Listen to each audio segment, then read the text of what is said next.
اعوذ باللہ من الشیطان الرجیم، بسم اللہ الرحمن الرحیم۔ آج کی اس ویڈیو میں ایک بہت ہی اہم مسئلے پر گفتگو کرنا چاہتا ہوں، اور وہ ہے کہ لڑکی سے نکاح کی اجازت کیسے لی جائے۔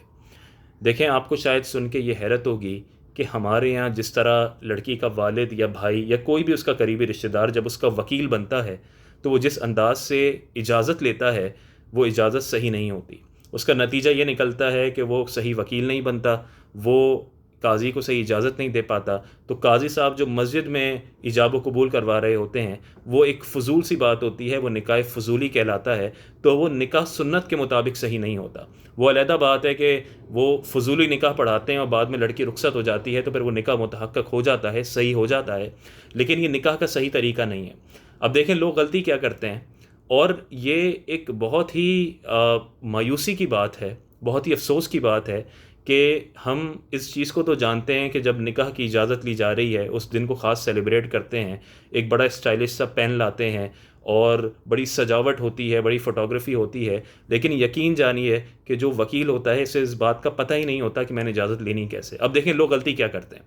لوگ غلطی یہ کرتے ہیں کہ اب جیسے والد صاحب ہیں، وہ اپنی بیٹی کے پاس آئیں گے اور کہیں گے کہ کیا میں تمہارا نکاح فلاں بن فلاں سے کرتا ہوں، تمہیں قبول ہے؟ لڑکی کہے گی قبول ہے۔ بھائی آپ نے کیسے نکاح کر دیا؟ آپ کو کون سا لڑکے نے اپنا وکیل بنایا تھا؟ یہ تو فضول اسٹیٹمنٹ ہے،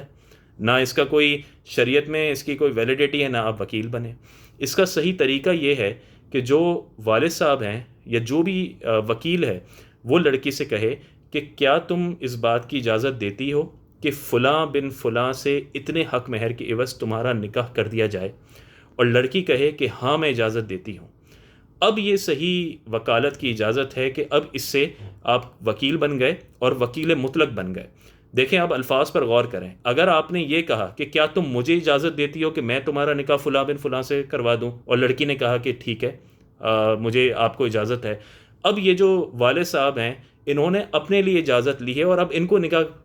پڑھانا پڑے گا۔ اب قاضی یا امام صاحب نکاح نہیں پڑھا سکتے کیونکہ انہوں نے اپنے لیے اجازت لی ہے اور یہ اس اجازت کو ٹرانسفر نہیں کر سکتے۔ اس لیے اجازت ان الفاظ سے لی جائے کہ کیا تم اجازت دیتی ہو کہ تمہارا نکاح فلاں بن فلاں سے اتنے حق مہر کے بس پڑھا دیا جائے۔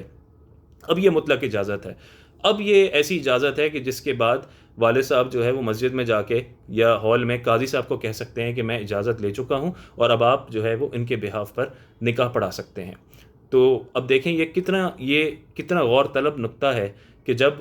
آپ گھر میں قبولے کرتے ہیں اس سے کوئی اجازت نہیں ملتی، اور پھر جو ہے وہ ہال میں آ کر وہ جو ساری ایکٹیویٹی ہوتی ہے شریعت کا اس کی نگاہ میں کوئی اہمیت نہیں ہوتی، کیونکہ جو وکیل ہے لڑکی کا بظاہر اس کے پاس اجازت ہی نہیں ہے۔ تو نتیجہ یہ نکلتا ہے کہ جو قاضی صاحب جو پوری ایکٹیویٹی کرتے ہیں اور جو ایجاب و قبول ہوتا ہے، سب ایک دوسرے کو مبارکباد دیتے ہیں، اس وقت وہ نکاح ہوا ہی نہیں ہوتا، وہ نکاح فضول ہی ہوتا ہے۔ یہ بالکل ایسے ہی ہے کہ آپ کے پاس کسی کی اجازت نہ ہو اور آپ سڑک پہ کھڑے ہو کے یا کہیں پہ کھڑے ہو کے دو نامحرم لوگوں کو کہیں کہ میں نے تمہارا فلاں سے فلاں نکاح کر دیا۔ یہ بالکل اس طرح کا نکاح ہوتا ہے، لیکن شریعت میں اسے نکاح فضولی کہتے ہیں کہ کسی نے فضول میں نکاح پڑھا دیا اور اب بعد میں لڑکی جو ہے وہ رخصت ہو کر گھر چلی گئی تو اب یہ نکاح متحقق ہو گیا، اب یہ نکاح صحیح ہو گیا، اس وقت یہ نکاح جو ہے وہ شریعت کی نگاہ میں ویلڈ ہو جاتا ہے۔ تو دیکھیں یہ کتنا اہم مسئلہ ہے، تو اس چیز کو ضرور سمجھیں اور ان چیزوں میں ضرور احتیاط کریں۔ اور بہتر یہ ہوتا ہے کہ جب اس طرح کا معاملہ ہو گھر میں تو آپ جو قاضی ہیں یا جو امام صاحب ہیں ان سے پوچھ لیا کریں کہ میں نے کن الفاظ کے ساتھ جو ہے وہ اجازت لینی ہے، تو یہ اس طرح جو ہے وہ نکاح درست ہوگا۔ اللہ تعالیٰ سے دعا ہے اللہ تعالیٰ ہمیں شریعت کا علم سیکھنے کی اور اس کے مطابق عمل کرنے کی توفیق عطا فرمائے۔